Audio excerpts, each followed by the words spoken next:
Hi, everyone. Can you hear me? All good? Cool, cool. All right, I'm Vishruth, and welcome to our Intro to Neural Networks with TensorFlow workshop. Glad to have you today. So, yeah. So on the agenda for tonight, we're going to be going over what is AI, an intro to TensorFlow, a demo of the collab notebook that we're going to be showing you today, and an overview of the notebook and the data that we're going to be using to run our model, and just a brief overview of neural networks and how that correlates with our code today. So what is AI? It's a pretty big buzzword, but it's basically a way for machines to learn from data and adapt. And this is a field of computer science that encompasses many different things like machine learning, computer vision, natural language processing, et cetera, et cetera. It's just a really cool field overall. So introduction to TensorFlow, which is a service provided by Google. It's free, completely open source, and it's a way to build machine learning models very easily. Provides pre-made modules so that you can build models quickly using Python. It allows you to easily test and deploy them to your applications. So maybe in any of your solution challenge projects, you guys could take a look at TensorFlow. So now we have our collab notebook. So if you guys wanted to type this collab notebook or tiny URL link in and follow the instructions, I'll pull it up on this screen as well.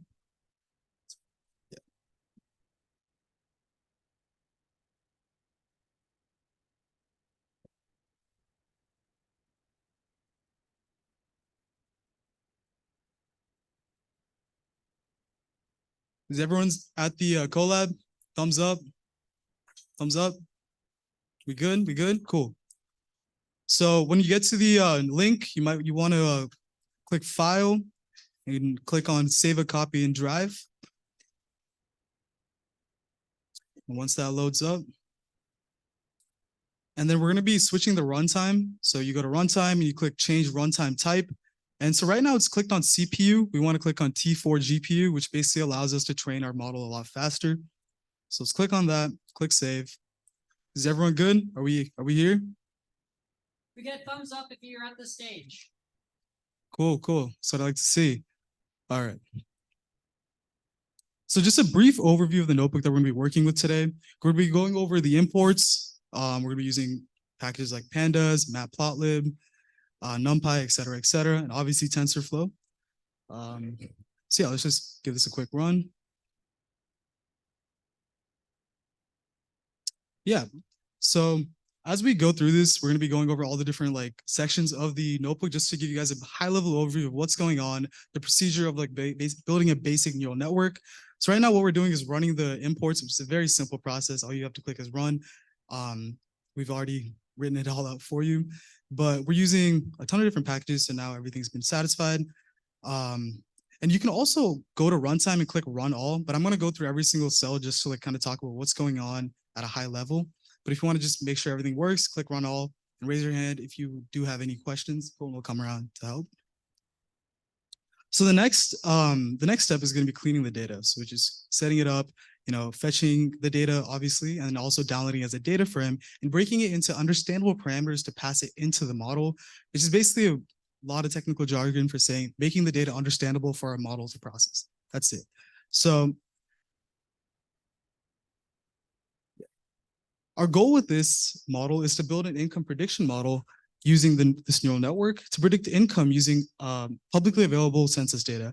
So the data that we're going to be using is coming from this very well-known data set called the adult data set. And it's built off the 1994 US Census data. And so after we clean the data, set it all up, we're going to be going over splitting the data, training the data. We're going to be going over building the neural network model, which Colin will get into a little bit later.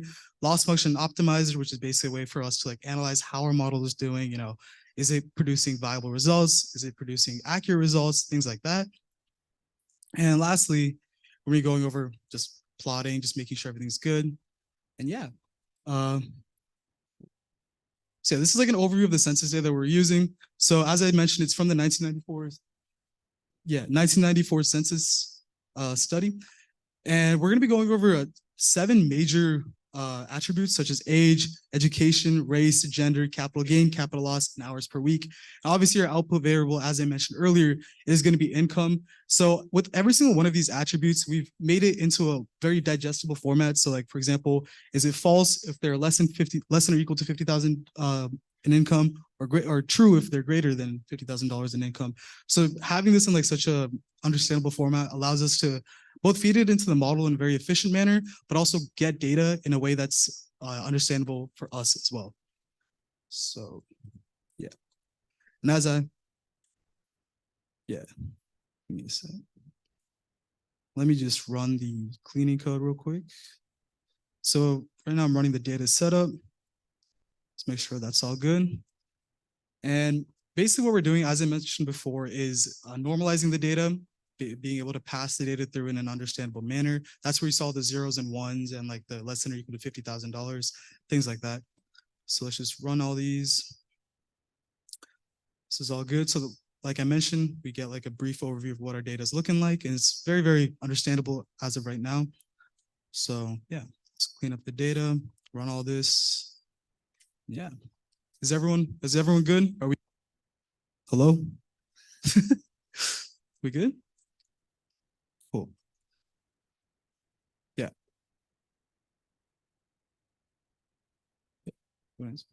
Yeah, so the reason why we want to shuffle the data is that if there are pre-existing biases, so for instance, let's say when we break the data into training and test split, which we'll talk about later, if for instance, all of the true predictions are the first half and the second half is all false predictions, it can cause some weird inconsistencies with training and predictions of the model. So we just want to shuffle it, add some randomness into it so that we can get consistent results.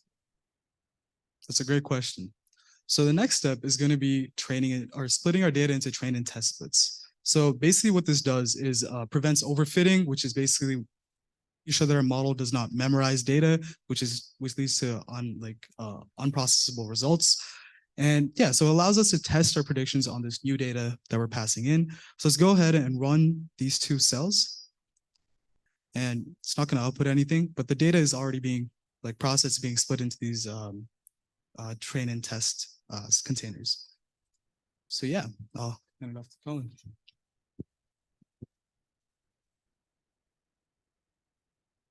Cool. Before I begin, is there any questions about the code we went over before? We did a little bit of some data cleaning where we made sure to shuffle the data. We also normalize the data set so that all of our data becomes in range of 0 to 1. Again, this helps a little bit later with making sure that we remove extraneous values, so that at the end of the day, all the training process again becomes a little bit cleaner. Again, we make sure to split our data. So about 70% goes into the training data set and 30% goes into the test data set. So we're training our model on 70% of the data, and then when we go test it to verify everything to make sure that we have we don't accidentally memorize the trained data set, we use 30% of it for that testing set. We also do some pre-processing. I won't go over into it right now, but if you would like, you can look at all the comments we put in the code. So cool, let's go into neural networks. So what is a neural network? A neural network is a machine learning model that consists of a bunch of interconnected layers that come together to help predict or classify a certain thing.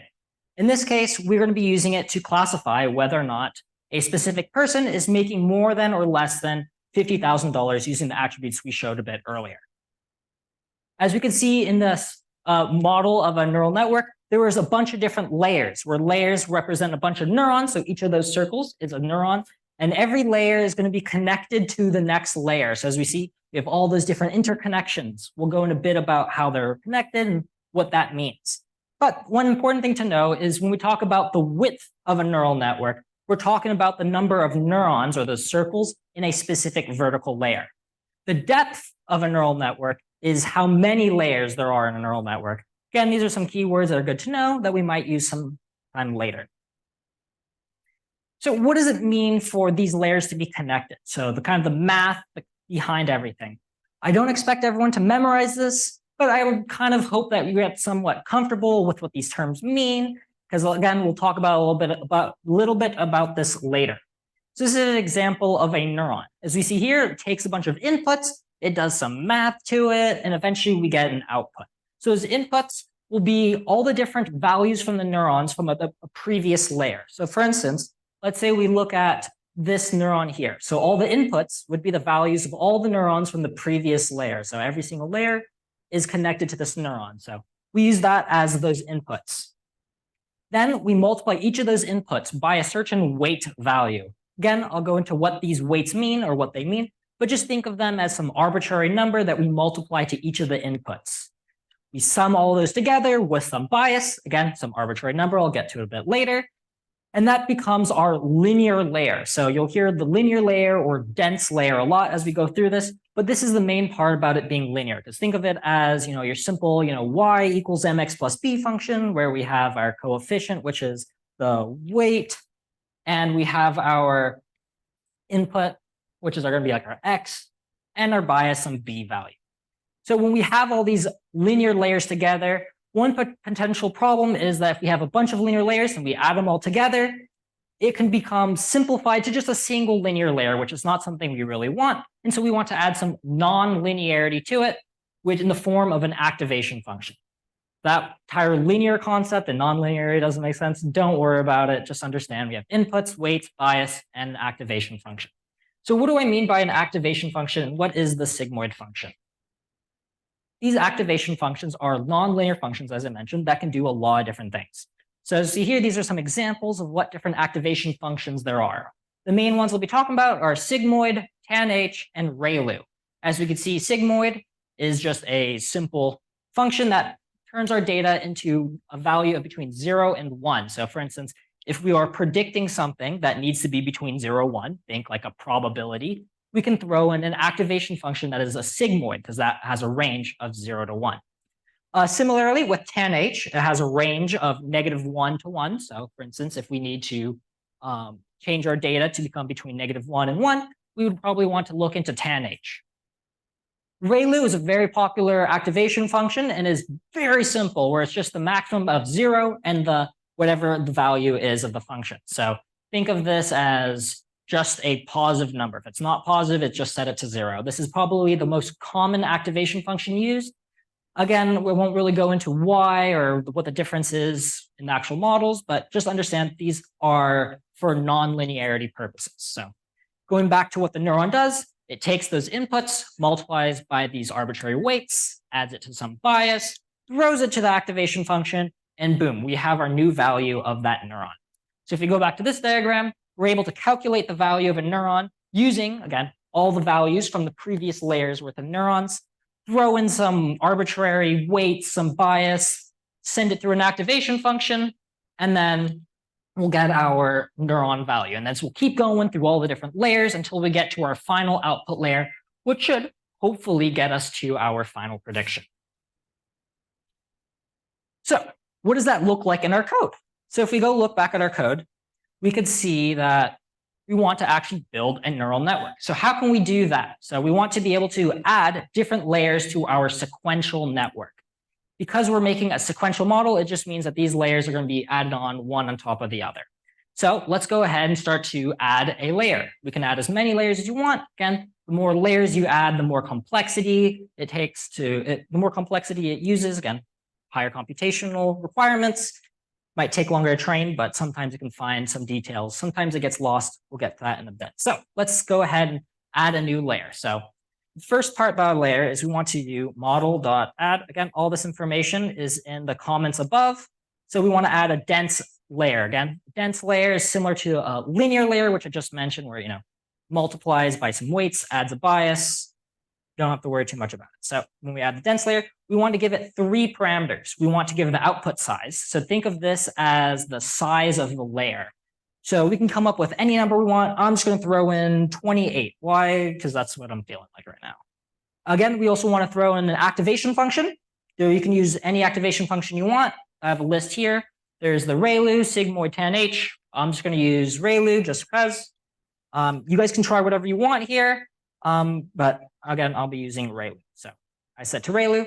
And because this is the first layer, we want to say the input size. So again, the input size of the first layer is going to be the number of attributes or the number of features in our data set. So Remember, our data set is predicting income. And for that, we have 7 attributes. So we'd want to say the input size is of size 7. So input shape is equal to, and then 7, comma.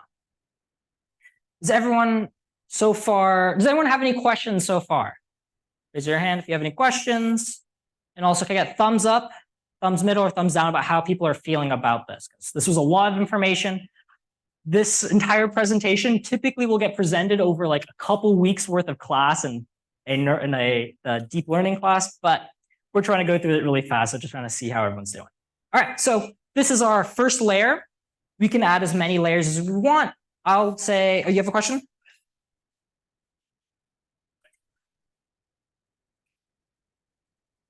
So the reason why it's 7 comma blank, you're saying?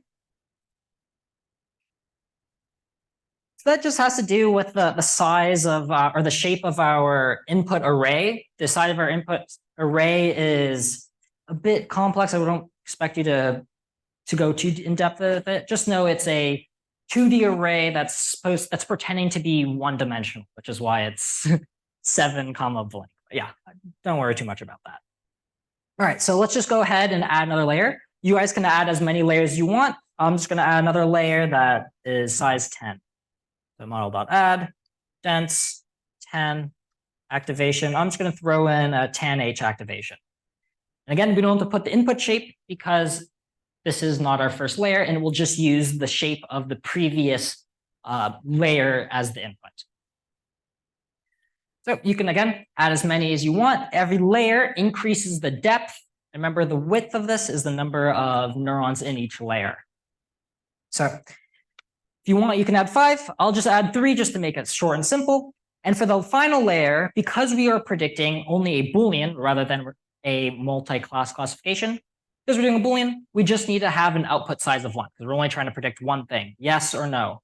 In our case, we're trying to predict a probability of how likely it is to be, making greater than or less than $50,000 a year. So because of that, I will want our final layer size to be of size 1. So again, model add, we're adding a dense layer, size 1, and an activation. So if we looked at our activations from the slides, we could see that there are sigmoid, tan-h, and ReLU. What activation function do you guys think we'd want to use for this? Don't forget, we're trying to predict a probability or a number between 0 and 1.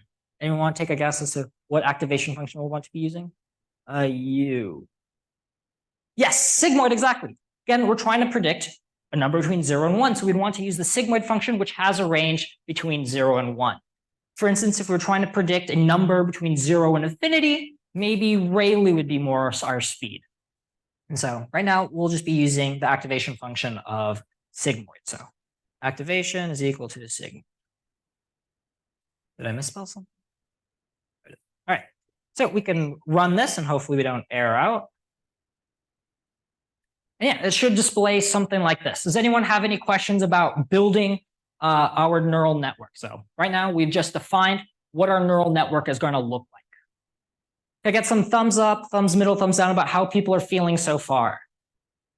Cool. A lot of thumbs up, a little thumbs middle between thumbs middle and up. Great, cool. So let's move on. So as I mentioned before, we have these arbitrary weights and biases that do something to help us predict. Well, we're going to explain exactly how these mathematical equations actually turn into predicting whether or not something is a cat or a dog or something. Because again, these are just a bunch of math. How does it learn what features might be in classifying a picture of a dog or a cat and so on? And so these values of weights aren't actually arbitrary. They are a value that gets solved or optimized. So what do I mean by optimized? Well, there's a goal for this neural network. It is for minimizing this metric called loss. Loss is a measurement of how well the model is doing in predicting whatever it's trying to predict. In this case, this is an example of us predicting the income of someone. So for instance, we see on those right columns, predicted income and actual income. So the left column in that case is what our model guesses. The right is the ground truth or what the actual person makes. So as we see here, out of these 10 predictions, it got 7 out of the 10 correct or 3 out of the 10 wrong. So with the most basic concept of a loss metric, we could say, hey, we got 3 out of 10 wrong, so our loss is 0.3.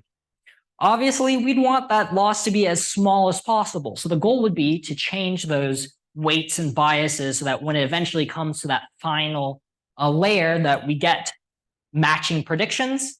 To do that, we go through optimizations, but a little bit more into how to calculate loss. There's tons of ways to calculate loss. There's mean squared error, binary cross entropy, mean absolute error, tons of different methods. Again, don't expect you guys to memorize all the math behind it, but just to get some concept of how these work. So one of the most common ones is mean squared error. This is typically used in regression problems or something where you're guessing a number rather than binary classification. Again, when I say binary classification, I mean guessing 0 or 1, binary 2 digits. And so in this case, when we look at mean squared error, the functions in the bottom right, it's pretty simple. It's basically the difference between the true value and the predicted value. You square that and you take the average of every single sample. So if you look at the graph here, you have the true kind of the guess, and then those dots show where the actual result would be, and basically the difference between those. And take the square again, average, all that stuff. So that's the mean squared error function. Again, you don't have to memorize it, just understand that it's a measurement of how close or how well the model did of predicting. Yeah, one to keep in mind, use mean squared error, binary cross entropy, and mean absolute error, probably the better loss function to use, especially for introductory purposes. So we have those loss functions. We can calculate loss, but how do we identify how to change those weights and biases to identify the best, how do we identify how to change those weights the best minimize or optimize those losses? To do that, we use the concept of gradient descent. So to explain gradient descent, I kind of think of this as using the derivative or slope, similar to what this graph shows. So as we see this graph here, it shows a loss as the y-axis and some value of one of the weights as the x-axis. So currently we are at some arbitrary value. This is our current loss, which is this blue dot here. Well, according to the derivative or the gradient, you can also think of this as the slope, we'd want to decrease W in order to minimize loss. Does this make sense to you guys? Why we'd want to decrease the weight to help minimize loss? Get some thumbs up, thumbs middle, thumbs down about how we're doing so far. Cool, people are catching up. So we see, hey, our gradient or derivative says we want to move our weight to the left or decrease it to help optimize for loss. So we move it down a little bit and we do the exact same thing again. Every single time we change this of our weight values, this is considered an iteration or an epoch. So we can set a certain number of epochs. We say, hey, just keep repeating this X amount of times, and that would be the number of epochs. And so we can keep doing this. Again, we say, hey, look, we keep wanting to go in the left direction to minimize for our weight. Do it again, say, hey, keep going. So as we notice, it went slower and slower as the iterations continue, and that's because maybe the gradient or the slope in this case was not as high. Yes, question. Exactly. I was going to go to that, but you got me up there before me. So exactly. So sometimes this strategy of finding the minimal value using the gradient or slope isn't perfect, because what happens if it doesn't necessarily find the absolute minimum? Instead, it finds the local minimum. It might get stuck in this ditch right here. That would cause a bad prediction. You might have to, change something about your training model. That's one of the harder parts to fix or debug in a neural network, when it tries to optimize and it gets stuck in one of those local minimums. There's some other concepts to remove that. So for instance, think of the concept of momentum, right? You're riding down a skateboard down the hill. If you're keeping your velocity, it will go past that hopeful ditch and go to find the absolute minimum. Again, that's a little bit higher concepts, tons of different ways of actually calculating the minimum. The most simple is called gradient descent, also known as stochastic gradient descent. These are the optimizers for, again, optimizing for the minimum loss. The concept of learning rate determines how much the model will actually change in each epoch. So for instance, if you set to be a high learning rate, it will move a lot more, or the weights will change a lot more than a much smaller learning rate. So here's a little GIF as to, a bit about what it looks like, about how gradient descent kind of works. You can see that depending on where the balls start, they can kind of, after multiple epochs, they can settle down into a specific minima. So what does that translate into the code? So if we see here in our code, we're back into picking our loss functions and our optimizers. So there's plenty of different optimizers. I have links to where you can find more information about them.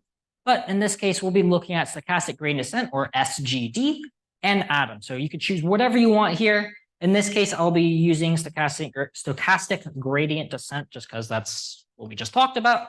And so for here, I'll set stochastic gradient descent with a learning rate, and I'll be using a learning rate of 0.01. Again, this value could be any number you want, but I highly suggest it be anywhere between, what I put, 0.1 and 0.001. So if you have a higher learning rate, you probably need less iterations or less epochs to train it, which we'll get to in a sec. Or if you have a much lower learning rate, we need a lot more epochs.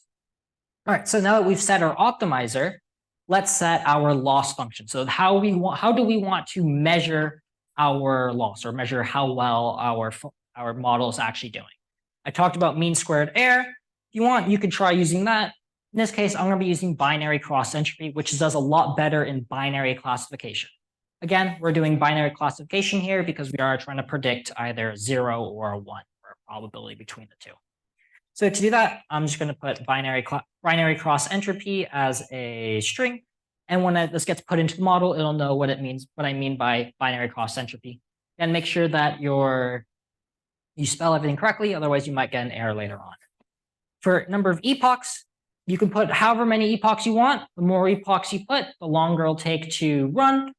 Sometimes it will converge or find that local minimum or absolute minimum in much fewer epochs. Sometimes it finds it in the first epoch. Sometimes it finds it in the 5,000th epoch.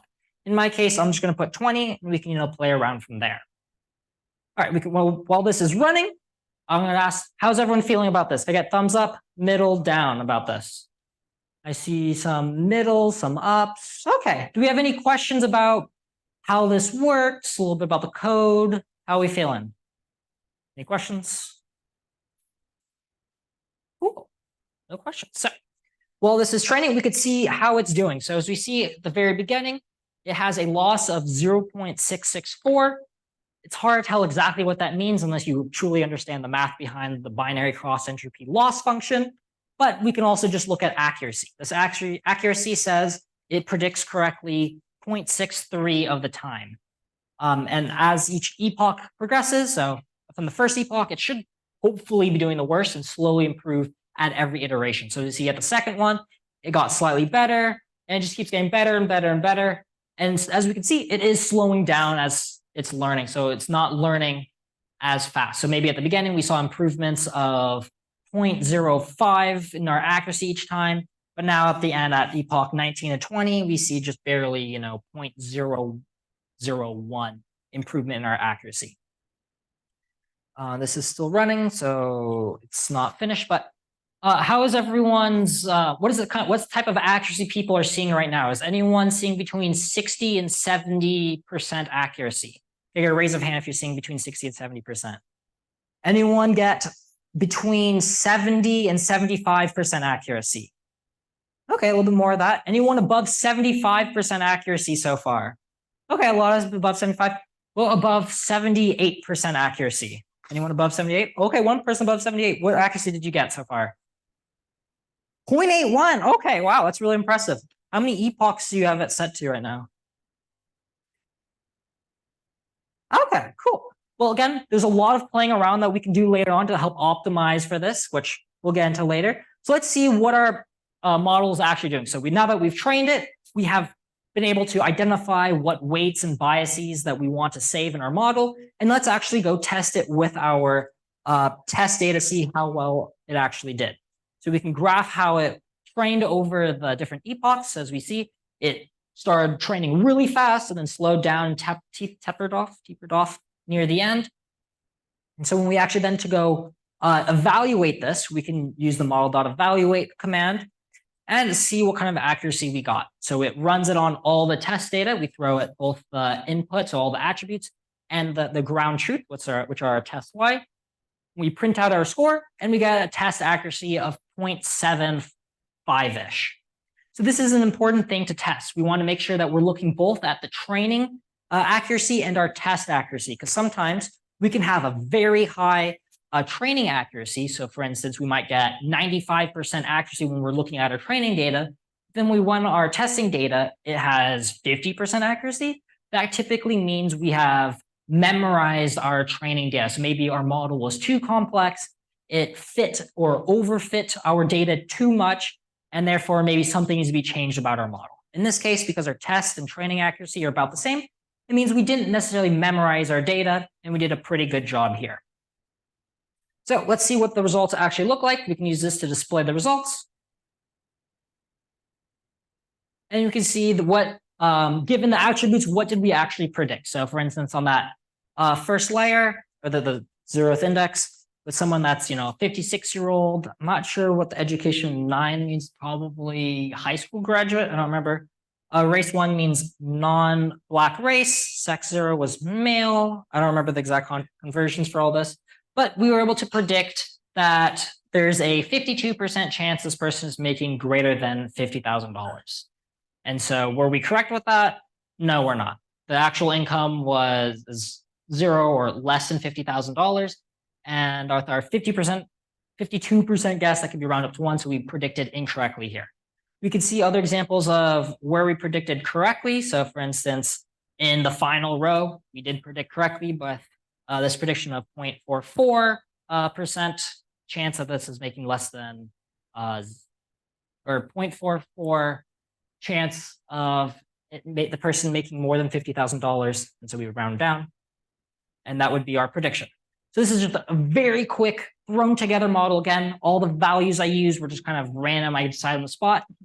You could probably change the values and get a lot better scores than I did. But that is just a very simple explanation as to how neural networks work, how to build one, and how they can be used in your models. So does anyone have any questions here? Yes. Sure, if you want, you could do that. That might be a little bit harder if you know how to use NumPy and are able to add data into the data set. You could. I'm not necessarily going to go over that right now. So for the next 10 minutes, I'm going to give you guys some time to play around, try some different values, see if you can improve it. And after those 10 minutes, we'll see who's able to get the highest accuracy, highest test accuracy. So you guys can talk with amongst yourselves. Good luck. I'll come back in 10 minutes.